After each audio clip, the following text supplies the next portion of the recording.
చాలా సంతోషం. ఇంతవరకు చాలా చక్కగా దేవుని నామాన్ని గణపరిచిన మీ అందరికి కూడా ప్రత్యేకమైన వందనాలు. అలాగే ముందుగా దేవాది దేవునికి నా హృదయపూర్వక వందనాలు తెలియజేస్తున్నాను. అలాగే ఈ దినము మీతో మాట్లాడటానికి దేవుడు నాకు ఇచ్చిన సమయంలో కొద్దిసేపు మీతో మాట్లాడాలని ఇష్టపడుతున్నాను.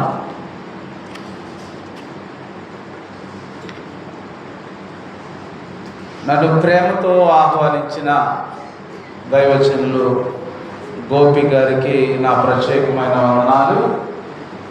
అలాగే పాస్టర్ గారికి కూడా నా ప్రత్యేకమైన వందనాలు తెలియజేస్తున్నాను. అలాగే ఇంకా కూడి వచ్చిన బిడ్డలు, దేవుని యొక్క బిడ్డలు, స్త్రీలకు, పురుషులకు, అలాగే చిన్న బిడ్డలకు మన ప్రభువును రక్షకుడైన యేసుక్రీస్తు వారి పేరిట మీ అందరికీ శుభాలు, వందనాలు తెలియజేస్తున్నాను. ఈరోజు కుటుంబ ఆశీర్వాద పండుగగా జరుపుకుంటున్న మీ సంఘానికి మరొకసారి ప్రత్యేకమైన వందనాలు తెలియజేయచ్చు. అలాగే ఈరోజు కూడా మరి బాబు పుట్టినరోజుగా మరి ప్రకటన చేశారు అయ్య గారు. వారికి కూడా మరి పుట్టినరోజు శుభాకాంక్షలు తెలియపరుస్తూ అమ్మ వందనాలు. బాబు అనుకుంటున్నాను, నేను పేరు సరిగ్గా పడలేదు. చాలా వందనాలు మీకు, పుట్టినరోజు శుభాకాంక్షలు. సరే, ఏదైనా కుటుంబ ఆశీర్వాద పండుగలలో మనము కొన్ని విషయాలు, దేవుని యొక్క విషయాలు జ్ఞాపకం చేసుకుందాం. ప్రసంగి గ్రంథంలో 5వ అధ్యాయము 1వ వచనంలో ఉన్న సందర్భంతో కుటుంబ ఆశీర్వాద పండుగలోకి మనం వెళ్దాం. చదవం. నీవు దేవుని మందిరములకు పోయినప్పుడు నీ ప్రవర్తన జాగ్రత్తగా చూచుకును. బుద్ధిహీనులు అర్పించినట్లుగా బలి అర్పించుట కంటే సమీపించి ఆలకించుట శ్రేష్టము. దేవునికి మహిమ కలుగునుగాక. ఏమంటున్నారండి? మనం ఎక్కడికి వెళ్ళినప్పుడు ఎలా ఉండాలి, ఏం చేయాలి అనే విషయాన్ని జ్ఞాని అయిన సొలొమోను గారు ప్రసంగి రాస్తూ చక్కని మాటలు మనకు తెలియపరుస్తున్నారు. ఏమండి, ఏమి చెప్తున్నాడంటే, బుద్ధిహీనులు అర్పించినట్లు బలి అర్పించుట కంటే సమీపించి ఆలకించటం అంటే ఏంటండి? మాట వినడం. మాట వింటే శ్రేష్టమంట. ఈరోజు మన కుటుంబం ఆశీర్వాదింపబడాలి అని అంటే దేవుని యొక్క మాట వినాలి. అయ్యగారు ప్రారంభంగానే ఆయన యొక్క మనం దేవునిని ఎలాగా పూర్ణ హృదయముతో, పూర్ణాత్మతో మనం ఆరాధించినప్పుడు, సేవించినప్పుడు ఏది కొదువు లేకుండా తన కాలములో వర్షము కానీ, ఋతువులు కానీ, పంటలు కానీ సమృద్ధిగా దేవుడు మనకు అనుగ్రహిస్తాడని తెలియపరచాడు. అంటే ఇదంతా ఏంటి? వినుట ద్వారానే. మాట వింటే, పూర్ణ హృదయముతో సేవించడం అంటే మాట వింటేనే కదా జరుగుతుంది. కనుక అలాంటి మాట వినాలి. దయతో క్షమించండి, ఎందుకంటే నేను బయటకు వచ్చాను కదా, కొంచెం బాగా డస్ట్ ఎక్కువైపోయింది. నేను ముందుగా రావాల్సింది, నేను త్వరగా, నాకు ఎంత దూరం అని నాకు తెలియదు. ఉమామహేశ్వరం అంటే నేను అక్కడ దగ్గరలోనే ఉందేమో అనుకున్నాను. నేను ఇంతవరకు ఇదే మొదటిసారి. ఇక్కడికి ఎక్కువగా దైవజనులు రతన్ అన్నయ్య గారు వస్తారు ఇక్కడికి. ఆయనకు దగ్గర బంధువులు, మాకు కూడా దగ్గర బంధువులు అయిపోయారు. ఎందుకంటే నాకు ఇంతకుముందు ముఖ పరిచయం లేదు. పెళ్లిలో కలిసాం కానీ ఊరికే జస్ట్ అలా మాట్లాడుకున్నాం అంతే. ఇంకా మరలా ఏమీ అవకాశం లేదు. మరలా ఇప్పుడు చక్కగా ఆయన ముఖం చూసి వారు మాట్లాడే మాట, వారి ఆరాధన, వారి సంఘం, వారి చర్చ్ చూడడానికి దేవుడు ఎంతో కృప చూపించాడు. చాలా అందమైన కట్టడం కట్టుకున్నారు. దేవుని మందిరాన్ని మీరు చాలా ధన్యులు. మీకు దేవుడు తన కృపనిచ్చి చక్కటి ఆశీర్వాదముతో మీ కుటుంబాలను ఈ మందిరములో ఉన్నంతసేపు దేవుడు బహుగా ఆశీర్వదించుడుగాక. ఆమేన్. మీకు కొన్ని కుటుంబాలు మీకు జ్ఞాపకం చేస్తారు. అంటే మాట వినటం వలన ఏ కుటుంబాలు ఎటువంటి ఆశీర్వాదాలు పొందుకున్నాయి, ఎలాగా వారి కుటుంబాల్లో ఆశీర్వాదం దీవెనకరంగా ఉన్నాయో, అలాగే ఏ కుటుంబాలు మాట వినకపోవటం వల్ల శాపాన్ని తెచ్చుకున్నారో, ఈ రెండు విషయాలు మీకు తెలియపరచాలని నేను ఆశపడుతున్నాను. ఎందుకంటే మనకు ప్రాముఖ్యమైనది ఆది కాండమే ప్రాముఖ్యంగా మనము ఎక్కువగా ధ్యానం చేద్దాం. ఇందులో ఒక కుటుంబము కనబడుతుంది. ఎవరిది ఆ కుటుంబం అంటే ఆదాము గారి కుటుంబం. ఆ కుటుంబంలో నుండి వచ్చిన ఇద్దరు బిడ్డలు కనబడతారు. ఎవరెవరండి? కయ్యోను, హేబేలు. వీరు ఆదాముకు కలిగిన బిడ్డలు. దేవుని యొక్క మాట వినిన వారి యొక్క కుటుంబము ఎలా ఉంటుందో, వినని వారి కుటుంబాలు ఎలా ఉంటాయో ఈరోజు మనం ధ్యానం చేసుకుందాం. ఇక్కడ దేవుడు ఆదామును అవ్వను కలగజేసినప్పుడు చక్కగా వారిని దీవించి ఆశీర్వదించి ఈ భూమిని నిండించండి అని ఆశీర్వదించి వారిని మరి ఒక తోటలో నుంచి బయటకు పంపించినప్పుడు దీవించిన దీవెనలయ్యి. కానీ ఇక్కడ ఒక సందర్భం జరిగింది ఆ కుటుంబంలో. ఎవరు అని అంటే ఇద్దరు అన్నదమ్ముల మధ్య వచ్చిన గొడవ ఏమిటి అని అంటే బలులు అర్పించే కాడ సందర్భం జరిగింది. ఇద్దరు కూడా దేవునికి బలులు అర్పించాలని ఇష్టపడ్డారు. ఇద్దరు తీసుకెళ్లారు, ఇద్దరు ప్రథమ ఫలాలే తీసుకెళ్లారు. హేబేలు ఏం తీసుకెళ్ళాడు అనంటే క్రొవ్విన గొర్రెను తీసుకువెళ్ళినట్లుగా మనకు కనబడుతుంది. మరి కయ్యేను ఏం తీసుకెళ్ళాడంటే పంటల్లో ఉన్న ఫలాలను తీసుకువెళ్ళినట్టుగా చూస్తాం. కానీ ఎవరి అర్పణ అంగీకరించి ఉన్నాడు దేవుడు అనంటే హేబేలు అర్పణ అంగీకరించున్నాడు, కయ్యేను అర్పణ తృణీకరించాడు. ఈ విషయంలో ఎవరికి కోపం వచ్చింది అనంటే కయ్యేనుకు కోపం వచ్చింది. ఎవరి మీద రావాలి కోపం? ఎవరి మీద రావాలి కోపం? దేవుని మీద రావాలి కోపం. కానీ ఎవరి మీద వచ్చింది కోపము అనంటే తమ్ముడి మీద కోపం వచ్చిందంట. తమ్ముడి మీద కోపం వచ్చి ఏం చేశాడంటే పొలంలో వాళ్ళిద్దరూ పని చేస్తుండగా ఏం జరిగింది అనంటే అతన్ని కొట్టి చంపేశాడు. ఎవరు? కయ్యేను. ఇప్పుడు చంపేసిన తర్వాత దేవుడు ప్రత్యక్షమయ్యాడు. ఎవరికి? కయ్యేనుకి ప్రత్యక్షమయ్యి ఇప్పుడు కయ్యేనును దేవుడు అడుగుతున్నాడు. అంటే మీకు ఈ మాటలు ఎందుకు చెప్తున్నాను అనంటే మనము దేవుని సన్నిధానంలోనికి వచ్చిన తర్వాత మనము ప్రార్థన చేస్తాం. అంటే దేవుణ్ణి అడుగుతాం కదండి, దేవుణ్ణి అడుగుతాం కదా. దేవుని దగ్గర నుంచి పొందుకునే జవాబు కూడా మనం ఏదైతే అడిగామో దాన్ని పొందుకునే అర్హత కూడా మనలో ఉండాలి. ఇక్కడ దేవుడు ఒక ప్రశ్న అడుగుతున్నాడు. మనము ఏదైనా సరే పరీక్ష రాస్తున్నాం అనుకోండి, పరీక్షలు జరుగుతాయి కదా, బాగా మనకు తెలుసు, చదువుకున్న వాళ్ళు తెలుసు అందరం.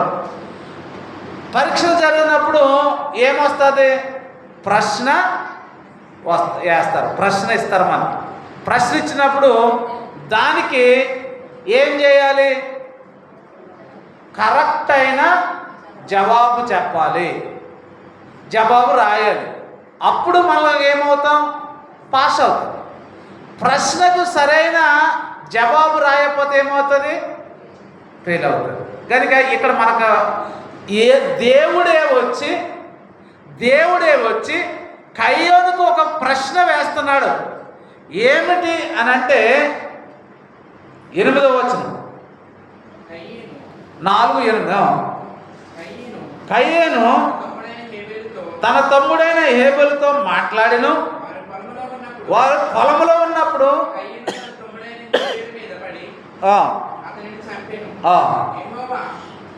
చదువమ్మ. యెహోవా నీ తమ్ముడైన హేబెలు ఎక్కడున్నానని కయ్యేను అడగగా ఎవరు అడుగుతున్నారండి? దేవుడే దిగి వచ్చి కయ్యోను అడుగుతున్నాడు. ఏమని? కయ్యోను నీ తమ్ముడు ఎక్కడా అని అడిగాడు. ఇప్పుడు జవాబు చెప్పాలి. ఎవరు చెప్పాలి? చెప్పండి. కయ్యేనే చెప్పాలి. ఎవరిని అడుగుతున్నాడు? కయ్యేనే కదా అడుగుతున్నాడు. ఇప్పుడు కయ్యేని అడిగినప్పుడు అతడు సరైన జవాబు చెప్పాడు అనుకో, పాస్. సరైన జవాబు చెప్పకపోతే ఏమి మనం పొందుకుంటామో పరీక్షలో మనకు బాగా తెలుసు. ఏమన్నా ఫెయిల్ అయిపోనండి ఏం చేస్తారు చెప్పండి? ఫెయిల్ అయిపోనండి. అప్పుడు ఎన్నిసార్లు కట్టినా 10th క్లాస్ ఫెయిల్ అయిపోయామనుకో ఏం చేస్తారు? గేదెల కాడ తీసుకెళ్ళి పెడతారు. పాస్ అయినోడు ఎక్కడికి వెళ్తాడు? ఇంటర్మీడియట్ చదువుతానికి వెళ్తాడు. అలాగే ఇక్కడికి వచ్చి కయ్యోన్ని అడిగినప్పుడు నీ తమ్ముడు ఎక్కడా అని అడిగినప్పుడు ఏమంటున్నాడంటే జవాబు చూడండి ఎంత చక్కగా చెప్తున్నాడు. అతడు నేనెరగను, నా తమ్మునికి నేను కావలివాడినా నేను. ఎవరితో మాట్లాడుతున్నాడంటే దేవునితో మాట్లాడుతున్నాడు ఏకంగా. ఏమండి? దేవుడే దిగి వచ్చి కయ్యను నీ తమ్ముడు ఎక్కడా అని అడుగుతుంటే ఆ దేవునికి ఎలాంటి జవాబు ఇవ్వాలండి? అందుకే అన్నాను, బుద్ధిహీనుడు బలులు అర్పించడం కంటే మాట వినుట శ్రేష్టం. ఇక్కడ మాట వినాలి కదా, మాటకు సరైన జవాబు చెప్పాలి. కానీ ఏం చెప్తున్నాడు ఈ వ్యక్తి? ఏం చెప్తున్నాడు? నేను ఎరగను, నా తమ్మునికి నేను కావలివాడినా నేను అంటున్నాడు. అప్పుడు దేవుడు ఆయన నీవు చేసిన పని ఏమిటి? నీ తమ్ముని యొక్క రక్తము యొక్క స్వరము నేలలో నుండి నాకు మొరపెట్టు. అంటే దేవునికి అసాధ్యమైనది ఏదైనా ఉంటుందా? దేవునికి మరుగైంది ఏదైనా ఉందండి? అలాంటిది దేవుడే వచ్చి స్వయంగా అడుగుతుంటే కయ్యను నీ తమ్ముడు ఎక్కడా అని అడిగితే ఉన్నది ఉన్నట్టుగా ఏదైనా తప్పు జరిగిందంటే తప్పు అయిపోయిందని దేవుని దగ్గర ఒప్పుకోవాలి. తప్పు అయిపోయిందని దేవుని దగ్గర ఒప్పుకున్నావా నీకు సరైన మార్పు పడుతుంది. లేదు నువ్వు తప్పును తప్పుగా ఒప్పుకోకపోతే నీ కుటుంబం మీదకి ఎలాంటి పరిస్థితి తెచ్చుకున్నావో తెలుసా? మనం ఎలాంటి పరిస్థితి తెచ్చుకుంటామో కింద చెప్తాడు. ప్రశ్నకు సరైన జవాబు రాస్తే నువ్వు పాస్. ప్రశ్న అడిగిన దానికి వ్యతిరేకంగా సమాధానం చెప్తే మనము శాపాన్నే మన కుటుంబం మీదకి తెచ్చుకుంటాము. ఇక్కడ చెప్తున్న కింద ఆయన మాట్లాడుతున్న మాటలు ఏంటో తెలుసా? 11వ వచనంలో మనం చదివితే, కావున నీ తమ్ముని రక్తము నీ చేతిలో నుండి పుచ్చుకున్నటకు నోరు తెరిచి ఈ నేల మీద ఉండకుండా నీవు శపింపబడుదుగాక. ఎలాంటి శాపం వచ్చింది చెప్పండి? ఒకే ఒక మాట, అయ్యా నిజంగా నేను కోపం పట్టలేక నా అర్పణ సరిగా అంగీకరించలేదని నీ మీద కోపము నా సహోదరుని మీద చూపించాను. కొట్టరాని విధముగా కొట్టేటప్పటికి అతను చనిపోయాడని నిజముగా పలికితే ఏమండి దేవుడు క్షమించేవాడు. ఆ కుటుంబము ఎలాంటి ఆశీర్వాదంలోనికి వెళ్తానంటే గొప్ప ఆశీర్వాదంలోనికి నడిపించవలసిన కుటుంబాన్ని దేవుడు ఎలాంటి శాపానికి గురి చేశాడు అని అంటే ఏమండి ఈ నేల మీద ఉండకుండా నీవు శపింపబడదు. నీవు నేల సేద్యపరిచినప్పుడు అది తన సారమిక మీద నీకు ఇయ్యదు. నీవు భూమి మీద దిగులు పడుచు దేశ దిమ్మరవై ఉందువనెను. దేవునికి మహిమ కలుగును గాక. ఏమి శాపం తెచ్చుకున్నాడండి?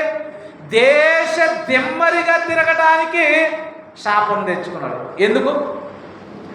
మాట వినకపోవటం వల్ల. ఇక్కడ మాట ప్రాముఖ్యం. దేవునికి ఏది ఇష్టం తెలుసా?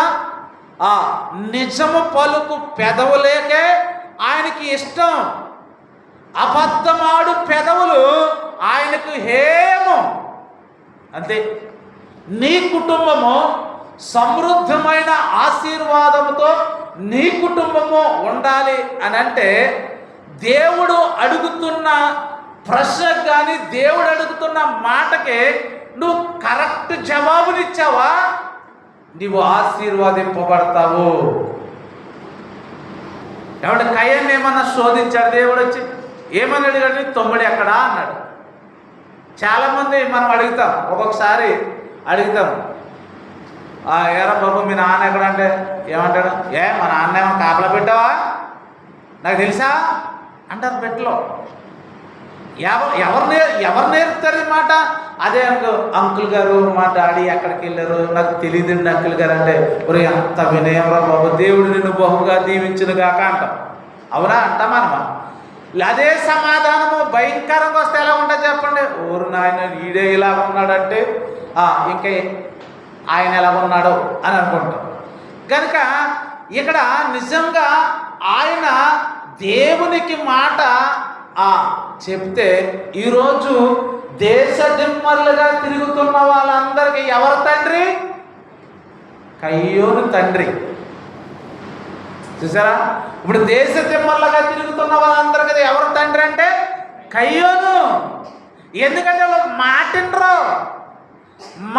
మీరు ఎన్ని చెప్పండి, రే ఇంట్లో ఉండరా బాబు అంటే ఉండడు, వాడు తిరుగుతానే ఉంటాడు రోడ్లు అంటారు. ఒక ఇంట్లో పడుకోనంటే పడుకోడు. వాడు ఎవరి సంబంధి అని అంటే కయ్యోని సంబంధి వాడు.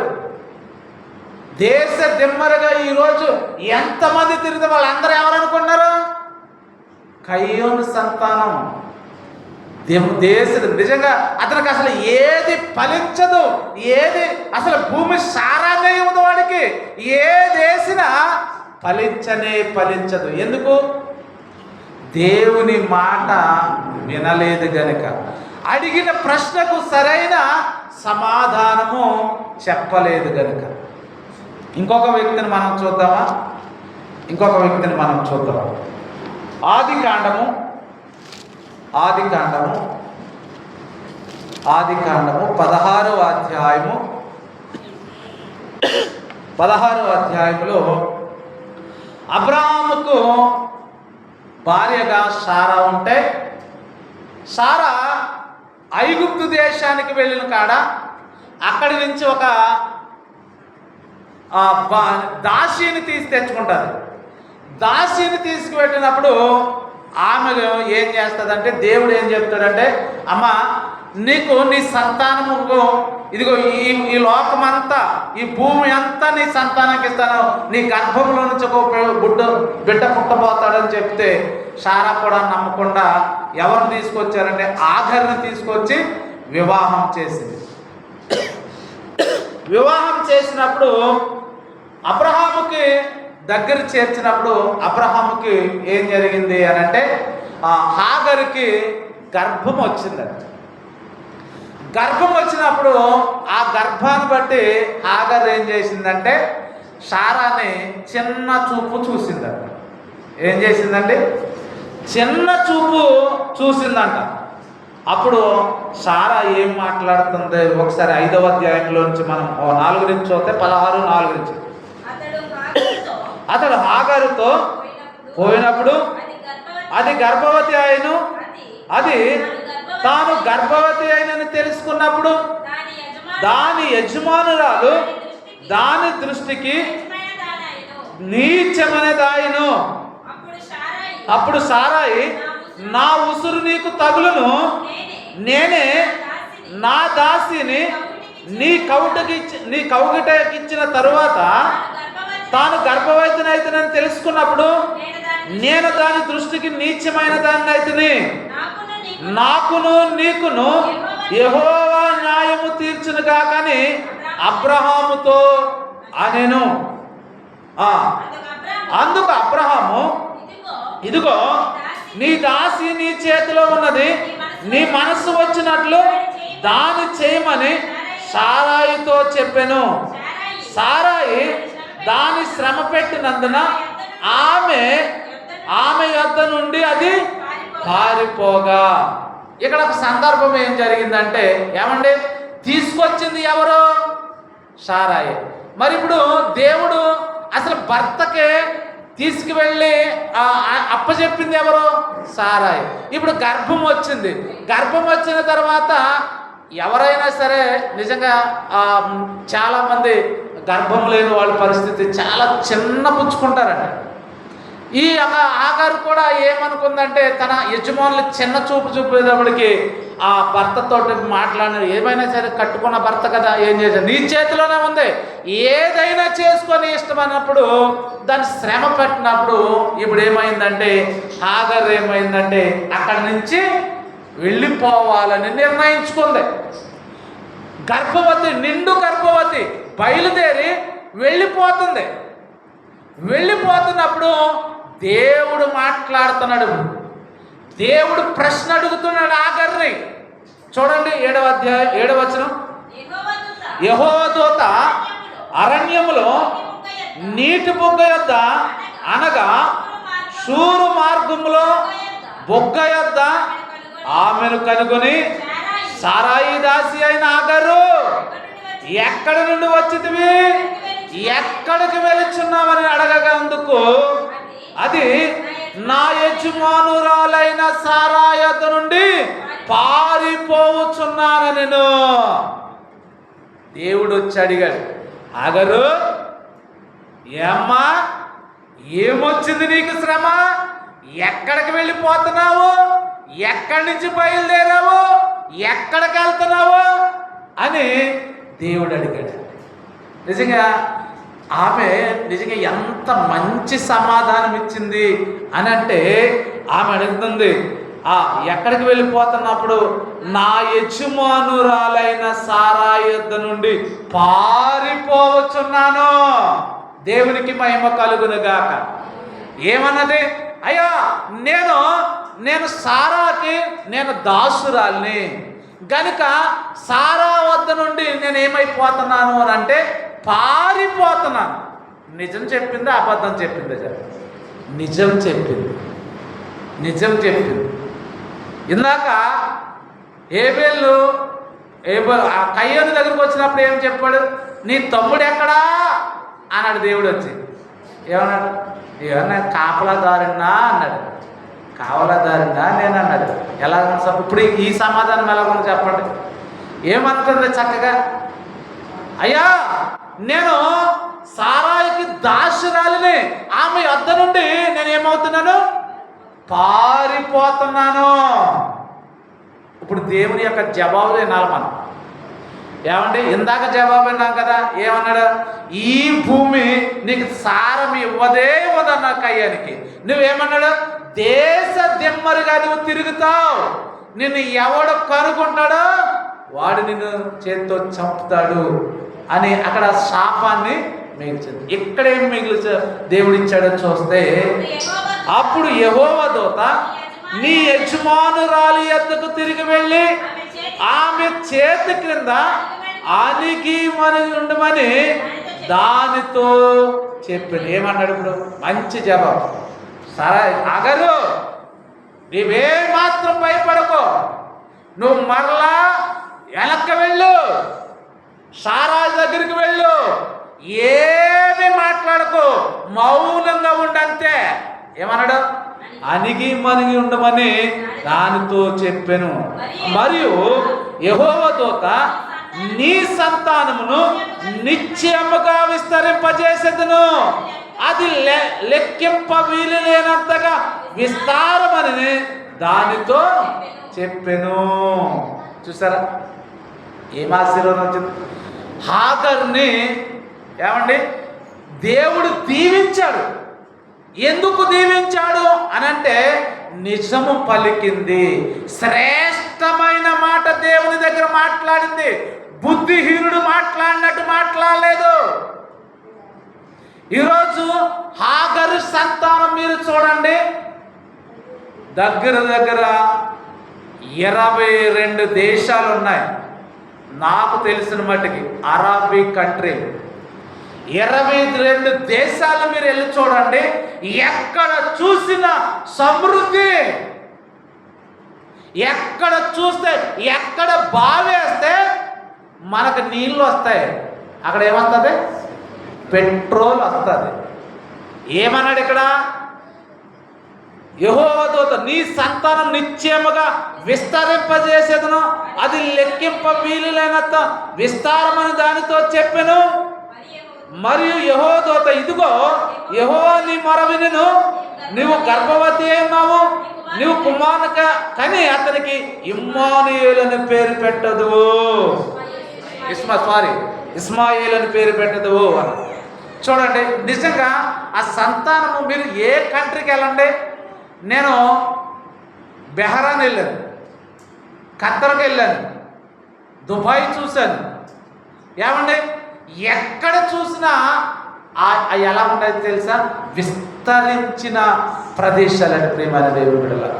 నిజంగా ఏ ప్రాంతానికి వెళ్ళినా నీవు ఆ ప్రాంతాన్ని చూసినప్పుడు ఒక పరలోక పట్టణం అన్నట్టు ఉంటుంది. ఎంత సుందరమైన ఆ వీధులుగా కనబడతాయి తెలుసా? చక్కని కట్టడాలు, చక్కని ఆ ఉందాతనముతో, డ్రెస్ మేకింగ్తో చక్కగా స్త్రీలు కానీ పురుషులు కానీ చక్కని వారుగా కనబడతారు. ఏ మాత్రం కూడా కొద్దుకుండదు. దుబాయ్లో ఉంటుంది, ఎత్తైన భవనాలు ఉంటాయండి. నేను ఎక్కువగా ఖత్తర్ దేశంలో ఉన్నాను. ఆ ప్రాంతంలో అసలు ఒక కార్నిస్ రోడ్డుకి వెళ్ళినా కానీ, మీరు ఎవరైనా కోయిటే ఖత్తరైలో వాళ్ళు ఎవరు ఉన్నారు అక్కడ? లేరా? కోయిటేళ్ళ ఎవరు లేరా? ఎవరు లేరు. ఆ ప్రాంతాలు చూసినప్పుడు ఎంత సౌందర్యంగా ఉంటాయో తెలుసా? ఏమండి, కడుపులో పుట్టిన బిడ్డకు కూడా గవర్నమెంట్ డబ్బు ఇచ్చారు. కడుపులో ఉండగానే మొదలవుతుంది, వాళ్ళకి డబ్బు ఇచ్చి గవర్నమెంట్ పోషిస్తారు. ఎంత సమృద్ధి తెలుసండి. ఎక్కడ ఉన్న అది అక్కడ నిజంగా సమృద్ధి అంటే ఎంత సమృద్ధో వాళ్ళకి. ఇది అంతటికి గల కారణం ఏంటి తెలుసా? హాగరు దేవుడు చెప్పిన మాటను విని అణిగి ఉన్నదే. దేవునికి మహిమ కలుగునుగా. దేవుని యొక్క మాట వినుట ఎంత శ్రేష్టమో తెలుసా? దేవుని యొక్క మాట వింటే నీ కుటుంబము సమృద్ధి కలిగి ఉంటుంది. దేవుని యొక్క మాటను నీ విన్నట్లయితే నీ కుటుంబంలో ఆశీర్వాదము అలా నడుచుకుంటూ వస్తుంది. ప్రియమైన దేవుని బిడ్డలారా, ఏ దేశానికి వెళ్ళండి, ఆ యొక్క ఇంచుమించు 50 కంట్రీలు ఉంటాయి అనుకుంటాను నేను. అంటే నాకు తెలిసిన 22 చెప్పాను. 50 దగ్గర ఉంటాయి. ఏ దేశం వెళ్ళినా ఏమంటే పెట్రోలు, గ్యాస్, సమృద్ధి. ఏమంటే మనం అసలు సరైన ఫలాలే తినం. మనకు ఎలాంటి క్వాలిటీ వస్తుందో చెప్పండి? సెకండ్ క్వాలిటీ తింటారు మనం. ఏమంటే అక్కడ ఎలా ఉంటుందో తెలుసా? ఫస్ట్ క్వాలిటీ అంటే ద్రాక్షాలు చూసినా కానీ, ఏమంటే ఆరెంజ్లు చూసినా కానీ, లేకపోతే అంజూరపు పండు చూసినా, ఏమన్నా అంజూరపు పండు మనకి ఎక్కడ దొరుకుతుందా? ఇప్పుడు దొరుకుతున్నాయి, రిలయన్స్లో వాటిల్లో తెస్తున్నారు. ఏమంటే ఆ పండు నిజంగా వాళ్ళు అమృతంగా తింటారు. ఏమంటే అలాంటి గొప్ప దేశము. ఎందుకు ఆ దేశాన్ని దేవుడు ఆశీర్వదించాడేమో అని అంటే, హాగరు దేవుని మాట విన్నదే. దేవుని మాటకి అణిగి ఉండి చక్కగా లోబడ్డదే. మరి మనం లోబడుతున్నామా? దేవుని యొక్క మాటలకు మనము లోబడుతున్నామా? ఇంకా చాలా ఉన్నాయి చెప్పాలంటే, ఒక్కొక్కటిగా మీకు గుర్తు చేస్తే చాలా ఉంటాయి. రాజుల గ్రంథంలో ఒక దైవజనుడు ఉంటాడు. ఎవరు? ఎలీషా గురించి తెలుసు కదా. నయమాను అనే ఒక సైన్యాధిపతి, అతడు బహు శూరుడు, యుద్ధశూరుడు, పరాక్రమశాలుడు. అతడికి ఏముంది అని అంటే కుష్టి రోగం ఉందంట. కుష్టి రోగం ఉంటే ఏమంటే ఆయన ఒక చిన్నది బానిసత్వంలో వెళ్ళిన చిన్నది ఏం చెప్తాదంటే, అయ్యా ఎలీషా, నయమాను తండ్రి నయమాను, అయ్యా నీవు షేమ్రోన్లో ఉంటే నా ఎంత మేలు అని మాట్లాడినప్పుడు వెళ్ళినప్పుడు ఎలీషా నువ్వు వెళ్ళి యోర్దాను నదిలో ములుగు అని చెప్పినప్పుడు అతడు బాగుపడ్డాడు. బాగుపడినప్పుడు అతనికి ఒక ఎవరు ఉన్నారంటే శిష్యుడు ఉన్నాడు. ఎవరు? గేహాజీ. గేహాజీ ఉన్నప్పుడు దైవజనుడు మాటలు మాట్లాడుతున్నాడు. ఏమని అని అంటే బహుమానాలు ఇస్తాడు నయమాను. ఎవరికి? ఎలీషాకి ఇవ్వబోతాడు. లేదు నీ బహుమానం అలాంటివి నేను తీసుకునేది లేదు అన్నప్పుడు అతడు మరలా వెనక్కి పట్టుకుపోతే గేహాజీ పరుగున వెళ్ళి ఎక్కడి నుంచి తెచ్చుకున్నాడో నయమాను దగ్గర నుంచి తెచ్చుకున్నాడు. అమ్మా అంతేనా? గేహాజీ పరుగున వెళ్ళి ఇదిగో ఇప్పుడే నా యజమానుడి దగ్గరికి, అంటే నా ప్రవక్త దగ్గరికి ఒక వ్యక్తి వచ్చాడు, అతను కొన్ని బట్టలు కావాలి, కొంత అది బాబా ఆయన అసలు వద్దే అన్నాడు, మొత్తం పట్టుకెళ్ళమని ఇచ్చాడు. ఇచ్చినప్పుడు దైవజనుని యొక్క దైవజనుడు ఏం చేశాడు అని అంటే దైవజనుని యొక్క మాట ఏం మాట్లాడుతున్నాడో ఒకసారి మనం చూస్తే మనకు అర్థమవుతుంది. రాజులు 2వ గ్రంథము 5వ అధ్యాయము 25వ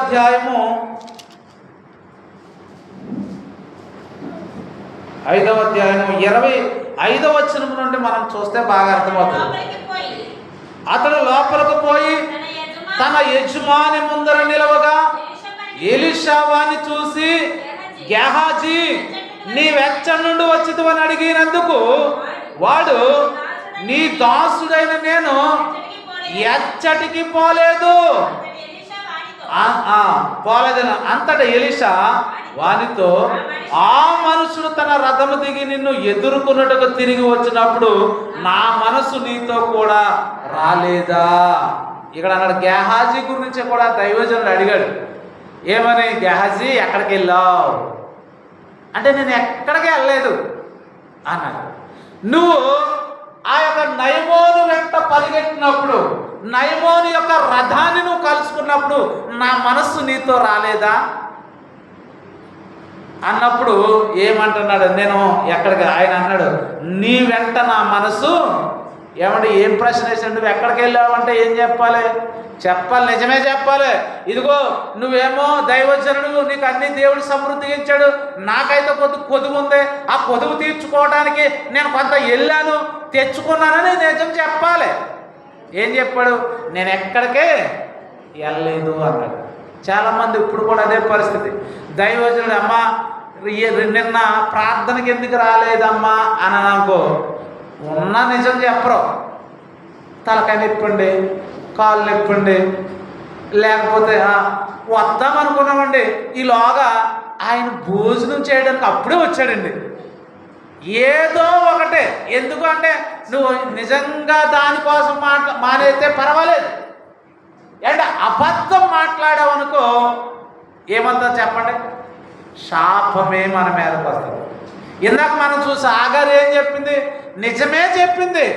ఈరోజు ఆశీర్వాదం ఉన్న స్థితిలో ఆగరు సంతానాన్ని, కుటుంబాన్ని, దేశాలను నిలబెట్టుకున్నాం.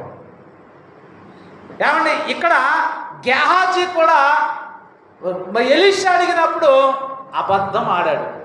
నేను ఎక్కడికి వెళ్ళలేదు, ఇక్కడే ఉన్నాను. అప్పుడు మాట్లాడతాడు. 27 చదవండి ఏమన్నాడు? కాబట్టి నయమానుకు కలిగిన కుష్టు నీకును నీ సంతతికి సర్వకాలము అంటియుండునని చెప్పగా వాడు మంచి వలె తెల్లనైన కుష్టు కలిగిన ఎలీషా ఎదుట నుండి బయటికి. చూసారా? ఈరోజు కుష్టు రోగానికి మూల పురుషుడు ఎవరు అని అంటే గేహజీ. ఏమండి, ఎక్కడి నుంచి తెచ్చుకున్నాడు? మూల పురుషుడిగా ఎవరున్నారు అని అంటే గేహజీ. ఎందుకు అంటే అబద్ధమాడుట వలన శ్రేష్టమైన మాటలు పలకలేదు. బుద్ధిహీనుడు మాట్లాడినట్టు మాట్లాడాడు. అది ఎవరు అంటే ఒక దైవజనుడైన, అంటే దేవుడు దిగి వచ్చిన అడిగితేనే కయ్యను అబద్ధం ఆడాడు. అదే దేవుడు వచ్చి హాగరుని అడిగితే హాగరు ఎక్కడి నుంచి వచ్చింది? ఇశ్రాయేలు ప్రజల్లో కాదు, దేవుడు ఎక్కడ? ఐగుప్తురాలు. ఆమె నిజం పలుకుతుంది, అన్యురాలు. కానీ దేవుని యొక్క వాక్యము తెలిసి దేవుడు తెలిసిన వారు కూడా ఈరోజు అబద్ధం ఆడుతుంటే ఎవరికి వారసులు అవుతున్నారు అని అంటే ఈరోజు మన కుటుంబాల్లో ఏ రోగమైన కారకంలో ఎవరు అని అంటే నీ అబద్ధమే. ఈరోజు ఏదో కాదు, మీరు అనుకుంటున్నారేమో ఏదో బయట నుంచి వచ్చేసింది రోగం అనుకోవద్దు. మనము అబద్ధం ఆడటం వల్ల భర్త గురించి అమ్మ ఎక్కడికి వెళ్ళావు అని అడుగుతాడు. మనం నిజం చెప్పామనుకో, దానికి ఎన్ని అబద్ధాలు చెప్పాలో చెప్పండి, చెప్పాలా వద్దు? అబద్ధాలే చెప్పాలి. చెప్పి చెప్పి చెప్పి మనకి ఏమొస్తుంది తెలుసా? బీపీ వస్తుంది. చెప్పి చెప్పి దాన్ని కవర్ చేయడానికి రోజు ఎలాగ ప్రతీది ఒక అబద్ధం ఆడినందుకు జీవిత కాలం అంతా అతని దగ్గర నువ్వు నటించవలసిందే. అప్పుడు ఏమవుతుంది? షుగర్ వస్తుంది. నటిస్తే ఏమవుతుంది? షుగరే. ఎంత భయపడిన వాళ్ళు అందరికీ షుగరే. భయపడిన వాళ్ళకి అందరికీ షుగర్. ఈ జబ్బులన్నీ ఎక్కడి నుంచి వస్తున్నాయి అనుకున్నారు? మనలో జరుగుతున్న అబద్ధమైన ఆలోచనలు. ఇవన్నీ మనము చెప్పాలంటే చాలా ఉన్నాయి. ఒక వ్యక్తిని మీకు చూపించి నేను ముగించేస్తాను, ఇంకో వ్యక్తిని చూపిస్తాను, ఇంకో వ్యక్తిని మీకు. ఎలీషా యొక్క శిష్యుడు చనిపోతాడు. ఆమె భార్య వచ్చి, అయ్యా నా బిడ్డలు ఇదిగో నా భర్త చనిపోయాడు, ఇప్పుడు మేము అప్పులు పాలైపోయినప్పుడు మా పరిస్థితి ఏం చేయాలో అర్థమవుతలేదు అని దైవజనుడైన ఎలీషా దగ్గరికి వచ్చారు. వచ్చినప్పుడు ఆయన అడుగుతున్న మాట ఏంటి అని అంటే ఆమె చెప్తుంది, అయ్యా యథార్థవంతుడు ఎలాగ బ్రతకాడు, భక్తిపరుడిగా బ్రతకాడు నీకు తెలుసు అని మాట్లాడినప్పుడు ఎలీషా ఏమంటాడంటే, నా వలన నీకేం కావాలను? ఏమంటాడు? నా వలన నీకేమి కావాలను అంటాడు. అప్పుడు అది ఏమంటుందంటే, చూడండి, నీ ఇంటిలో ఏమున్నదో అది నాకు తెలియజెప్పమనెను. ఏమన్నదండి? అసలే నీకేం కావాలి అని అడిగాడు. రెండో మాట ఏమన్నాడు? నీ ఇంటిలో ఏమున్నదే నాకు తెలియజెప్పు అన్నాడు. అప్పుడు నిజం చెప్పిందా అబద్ధం చెప్పిందని? నిజం చెప్పింది. ఏం చెప్పింది? నూనె కుండ మాత్రమే ఉన్నది అన్నది. ఏమండి, అప్పటికి అప్పులు పాలైపోయారు. అప్పులు వాడు వచ్చి 2 కుమారులు తీసుకుపోవడానికి సిద్ధంగా ఉన్నారు. కుటుంబం చెల్లా చెదురైపోయింది. కానీ విశ్వాసం వదిలిపెట్టలేదు. దైవజనుడి దగ్గరికి వెళితే దైవజనుడు ఒక ఆలోచన నాకు చెప్తాడు అన్న విశ్వాసముతో వచ్చింది. దైవజనుడు అడిగిన ప్రశ్నకు నిజం పలికింది. నూనె కుండ మాత్రమే ఉందన్న. వెంటనే దైవజనుడు ఏమన్నాడంటే, ఇరుగు పొరుగు వారి దగ్గరికి వెళ్ళు, పక్కింటికి వెళ్ళు, ఖాళీ పాత్రలు పోజేసుకో, నువ్వు ఇంట్లోకి వెళ్ళు, తలుపేసుకో, నీ కుమారులు నువ్వు తలుపేసుకో, కొద్దిగా నూనె తీసి అందులో పోతా ఉండు, నిండినదల్లా ఓ పక్కన పెట్టు. అలాగే చేశారు. చేసి ఏం పొందుకున్నారు చెప్పండి? ఆశీర్వాదాన్ని పొందుకున్నారు. ఏమంటే వాళ్ళ అప్పులు తీరిపోయినాయి, బానిసత్వం నుండి విడుదల పొందారు. చూసారా? నిజం పలికిన దాన్ని బట్టి ఏమైంది? ఒక్క కుండ నూనె. మనం చూడండి, మన ఇంట్లో ఎన్నున్నా ఒకవేళ అప్పులు పాలైపోయామనుకోండి, చెరువు చేసో లేకపోతే సేను చేసో అప్పులు అవుతామా? అవుతాం. కానీ మనము బాకీలోడి కట్టం. మన దగ్గర బంగారం ఉంటుంది, ఆ దాంట్లో ఎన్ని ఉంటాయి, ఇంట్లో ఉంటాయి అన్నీ. అవి ఏం చెప్పాం, బాకీ వాడికి ఏం చెప్తాము, బాబా నష్టపోయాం బాబా, ఏమీ లేవు బాబా, ఏం చేస్తావు, అప్పు కొట్టాయి అంటారు. కొడతాడండి చెప్పండి? దేవుడు సహిస్తాడా చెప్పండి? నిజం అయ్యా ఇదిగో నా దగ్గర వ్యవసాయం చేశాను, నేను పండిందాం అనుకున్నాను, అంటే పండలేదు, ఇదిగో నేను సంపాదించుకుని కొంత ఉంది, ఇదిగో దీన్ని మట్టుకు నీ దగ్గర వండించుకున్న దగ్గర ఇంతకు మించి ఏమీ లేదు అన్నాడు అనుకో, ఏమంటే దేవుడు నిన్ను హర్షిస్తాడు, నిన్ను పట్టజాలనంత విస్తారమైన దీవునితో దేవుడి నుంచి. ఎందుకంటే నిజం పలుకువాడు ఆయనకు ఇష్టడు, నిజం పలుకువాడే ఇష్టడు. అందుకే ఏదైనా చూడండి, అపొస్తలుల కార్యంలో మనకు ఇద్దరు జంట కనబడతారు, ఒక కుటుంబం. ఏమంటే వాళ్ళు కూడా ఏం చేస్తారు చెప్పండి, వాళ్ళకు ఉన్నది పొలము అమ్మి ఎవరి దగ్గరికి పెట్టారు అంటే అందరూ పెట్టారు. వీళ్ళు కూడా వీళ్ళని అడగలేదండి, దైవజనులు అడగలేదు, వీళ్ళకి ప్రేరేపణ వచ్చేసింది. ఏంటంటే అందరూ పట్టుకొచ్చేసి అమ్మేసి ఇచ్చేస్తున్నారు, నేను కూడా ఇచ్చేయాలి అని ఏం చేశారు అని అంటే వాళ్ళు కూడా అమ్మి ఎవరి దగ్గరికి తెచ్చారు, పేతురు దగ్గరికి తెచ్చారు, అననీయ సప్పీరా. ఏమండి వాళ్ళని ఎవరన్నా అడిగారా చెప్పండి? ఆ దైవజనుడు ఏమడుగుతున్నాడు, ఈ భూమిని అంతకే అమ్మారా అని అడిగాడు. ఏమడిగాడండి, ఈ భూమిని అంతకే అమ్మారా అన్నాడు. ఏమండి నిజం చెప్పాలి కదండి, లేదండి ఇదిగో కొంత మా పోషణకి దాచుకుని కొంత మీకు తెచ్చాను అని చెప్పాలి కదండి. ఏం చెప్పారు చెప్పండి? అలా ఇంతకే అమ్మాము అన్నాడు. అనని ఏమన్నాడు, ఇంతకే అమ్మాను అన్నాడు. ఏమయ్యాడు చెప్పండి? ప్రాణం పోగొట్టుకున్నాడు. ప్రాణం పోని ఆయన ప్రాణం పోగొట్టుకున్నాడంటే వెనకాల భార్య వస్తుంది, ఆవును కూడా అడిగాడు, అమ్మా ఇంతకైనా అమ్మారు అని అంటే ఇంతకే అమ్మమ్మ అన్నాడు. ఇదిగో ఇప్పుడే నీ భర్తను పాతి పెట్టిన ఆ కాళ్ళు ఇంకా ఇంట్లోనికి రాలేదు, నిన్ను మోసుకుపోతారా అన్నారు. చూసారా? అంటే నిజం పలకడం పోవటం వల్ల ఏమి తెచ్చుకుంటామో తెలుసా మీకు? మనకు అర్థమవుతలేదు. అదే నువ్వు పరిశుద్ధ గ్రంథము మొత్తం చదవండి, అబద్ధం అంటే దేవునికి ఇష్టం ఉండదు. అబద్ధానికి జనకుడెవడు? అపవాది. అపవాది కనుక అపవాదిగా జనకుడిని కుమారుడిగా మారిపోకూడదు. నువ్వు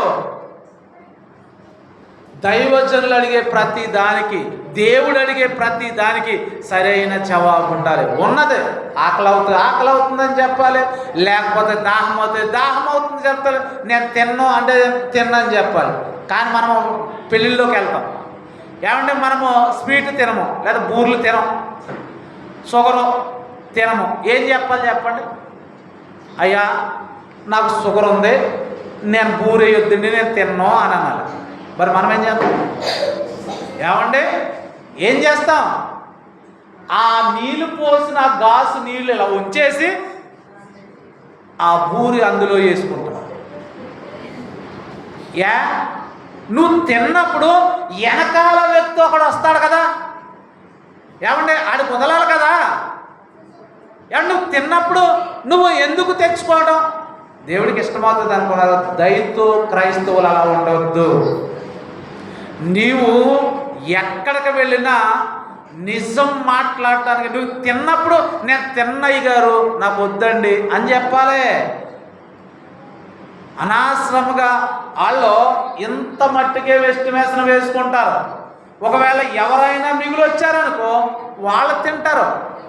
ఏమంటే బాగున్నవాడు తింటారు. ఎందుకు అనవసరంగా నువ్వు ఇంటికి వెళ్ళి మళ్ళీ నీ జబ్బుని ఏం చేస్తావంటే మీ ఆయనకో లేదా పిల్లోడికో తినరా బాబా అని అంటావు. ఆడోడు తినొస్తాడు, నువ్వు ఎగస్ట్రా వేస్తున్నావు వాడికి. ఇప్పుడు నుంచే ఎగస్ట్రా వేస్తున్నావు, జాగ్రత్త. దేవుడు చెప్తున్నాడు ఈరోజు నిజం మాట్లాడాలి. నువ్వు వచ్చి దేవుని మందిరంలోనికి వచ్చేసి ప్రార్థన చేసినంతనే నువ్వు ఇచ్చే కానుకను బట్టి కాదు. దేవునికి ఏం కావాలి? నిజం పలకాలి, నిజం మాట్లాడాలి. అందుకే అపొస్తలుడైన పౌలు ఏమంటే యేసుక్రీస్తు వారి గురించి మాట్లాడుతూ వచ్చి ఏం చెప్తాడంటే, మీరు ఆ దుర్బలుల్ని సిలువ వేసి ఉన్నారు అని మాట్లాడినప్పుడు అక్కడ ఉన్న వాళ్ళందరూ అడుగుతారు, అయ్యా ఇప్పుడు మేము ఏం చేయాలి? వాళ్ళ హృదయంలో నొచ్చుకున్నాట. యేసుక్రీస్తు వారి గురించి చెప్పడం ప్రారంభించారు. మీరు ఆ 2వ అధ్యాయం చూస్తే మనకి అపోస్తలుల కార్యాల 2వ అధ్యాయంలో ఉంటుంది. వాళ్ళందరూ యేసుక్రీస్తు గారి గురించి చెప్పినప్పుడు వాళ్ళందరి మనసులో నొచ్చుకుని దైవజనుడి దగ్గరికి వచ్చారంట. అయ్యా ఇప్పుడు మేము ఏం చేయాలి అని అడిగారంట. దైవజనుడు మంచి సమాధానం చెప్పాడు. చూడండి, వాళ్ళు ఏమి చెయ్యాలో చక్కగా 2వ అధ్యాయం 37వ వచనం చూడండి. వారు ఈ మాటలు విని హృదయములో నొచ్చుకుని, సహోదరులారా మేమేమి చేతమని పేతురును కడమ అపొస్తలులను అడగగా, పేతురు మీరు మారు మనసు పొంది పాప క్షమాపణ నిమిత్తం ప్రతివాడు యేసుక్రీస్తు నామమున బాప్తిస్మము పొందుడి, అప్పుడు మీరు పరిశుద్ధాత్మను వరమును పొందుదురు. ఈ వాగ్దానం మీకును మీ పిల్లలకును దూరస్తులందరికీ, అనగా ప్రభు అయిన మన దేవుడు తన యొద్దకు పిలిచిన వారికి అందరికీ చెందునని వారితో చెప్పారు. చూసారా ఏమని అడిగారు వాళ్ళు? నిజంగా మేము ఏం చేయాలి అన్నప్పుడు ఏమి చేయాలన్న దానికి కరెక్ట్ అయిన దైవజనుడు చెప్పాడు. నువ్వు కూడా అయ్యా నా పరిస్థితి ఎలాగ ఉంది, నేను ఏం చేయాలి ఈ పరిస్థితి అని దైవజనుడి దగ్గరికి వచ్చి అడగాలి. దైవజనుడు నీకు సలహా ఇస్తాడు, సూచనలు చెప్తాడు. అమ్మా నీవు బాధలో ఉన్నావా, రా ఈరోజు ప్రార్థన చేస్తాం, ఈ విషయంలో దేవుని దగ్గర అడుగుదాం. ఎంతమందికి ఆశీర్వదకరంగా ఉన్నారు అన్నప్పుడు ఆ జనమే వాళ్ళ సువార్తే ఈరోజు ఆ దూరస్తులమైన మన అందరికీ ఈరోజు సువార్త ఎక్కడి నుంచి వచ్చింది అనుకుంటారు? వాళ్ళ నిజం, వాళ్ళ ఉన్నదే అబద్ధం. వాళ్ళు మేమేం చేయాలి ఇప్పుడు? వాళ్ళ నిజం చెప్పారు, ఏం చేయాలో నేర్పించారండి. ప్రియమైన దేవుని బిడ్డలారా, ఈరోజు నువ్వు నేను ఇక్కడ కూర్చున్నామనంటే దేనికి తెలుసా? దేనికి తెలుసా? వాళ్ళు నిజమైన సువార్తను చేశారు కనుక. ఏమండి నిజంగా వాళ్ళు ఏం చెప్పాలి? ఏం చెప్పాలి? వాళ్ళ గురించి చెప్పుకోవాలి. చెప్పలా, యేసుక్రీస్తు గారి గురించి చెప్పారు. మీరు ఆ దుల్బరుణ్ణి ఏ విధముగా సిలువేసేసారో తెలుసా అన్నప్పుడు వాళ్ళు నిజంగా ఒప్పుకున్నారు. నిజమే ప్రభు, మేమే పేతురు, ఆయన సిలువెక్కించింది మేమే ఆయనకి సిలువేసేసాం, మేమే మేకులు కొట్టాం, మేమే పక్కటంకులో పొడిచిన వాళ్ళు మేము దుర్మార్గులం, మేము ఇప్పుడు ఏం చేయాలి? నిజం మాట్లాడారు. నిజంగా మనం ఒప్పుకుంటామా? అలాగా నీ కోసం ఆయన మరణించాడమ్మా, ఇంకా నువ్వు లోకంలో ఉన్నావా, నీ కోసం ఆయన చేతులు చేస్తున్నాడమ్మా అంటే మనం అక్కడ దైవజనుడి దగ్గర ఇప్పుడు మేము ఏం చేయాలంటే దుఃఖించి కన్నీరు కార్చి నువ్వు అనేక మందికి దూరస్తులు కూడా నువ్వు ఆశీర్వాదకరంగా మారిపోవాలి. అర్థమవుతుంది? వాళ్ళు ఒప్పుకున్నారు, మేమే క్రీస్తుని సిలువేశాం. ఈరోజు మనం ఒప్పుకుంటామా? వాళ్ళు అలా ఒప్పుకున్న వాళ్ళ ఈరోజు దూరస్తులమైన మనందరికీ సువార్త అందింది. ఈరోజు మనందరికీ సువార్త వారి యొక్క ఆశీర్వాదమే. ఈరోజు నువ్వు నేను సువార్తను వింటున్నాం, చక్కగా ప్రేనగాల్లో కూర్చుని వింటున్నాం. వాళ్ళు ఎన్ని శ్రమలు పడ్డారు తెలుసా? ఈ సువార్తను చెప్పడానికి నిజం మాట్లాడారు. ఎక్కడికి వెళ్ళినా నిజం మాట్లాడితే ఏమేం చేశారండి? శరసాల్లో వేశారు, కొరడాలతో కొట్టారు, విమర్శలు పడ్డారు. అంటే నిజం మాట్లాడినందుకు. అందుకే ఓ మాట అంటుందండి, యేసుక్రీస్తు వారు కొండ మీద ప్రసంగంలో ఓ మాట చెప్తాడు. 6వ అధ్యాయము మత్తయి సువార్త 6వ అధ్యాయము 16వ వచనం చూడండి, నేను ముగించేస్తాను.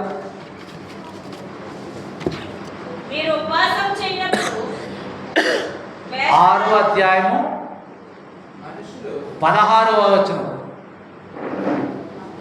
మత్తయి సువార్త. అదేనా?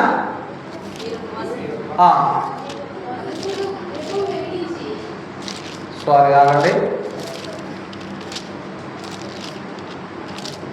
5:16 సారీ 5:16. మనుషులు మీ సత్క్రియలను చూచి పరలోకమందున మీ తండ్రి మహిమపరిచినట్లు వారి ఎదుట మీ వెలుగును ప్రకాశినివ్వండి. ఏం చేయాలి ఇప్పుడు మనం చెప్పండి? మనుషులు ఎవరు?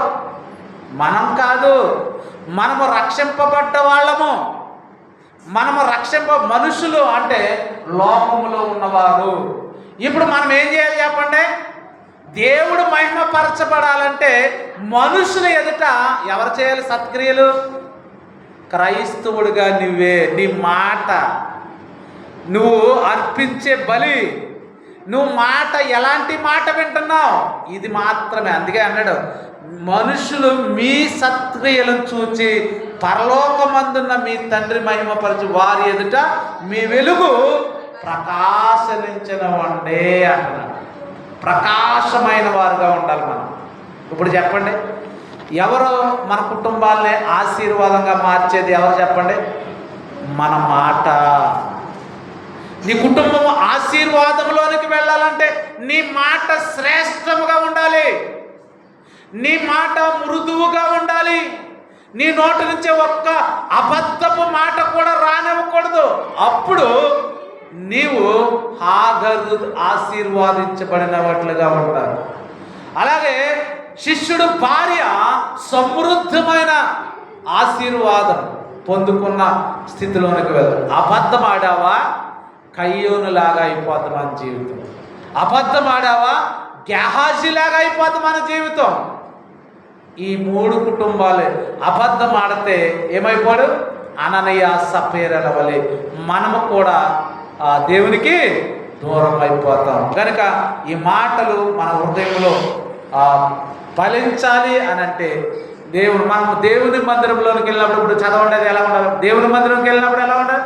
మన ప్రవర్తన అన్నిట్లో జాగ్రత్తగా చూసుకోవాలి. మన ప్రవర్తన అంతా జాగ్రత్తగా, మనుషుల ఎదుట మన సత్క్రియలు ఎలా ఉండాలి?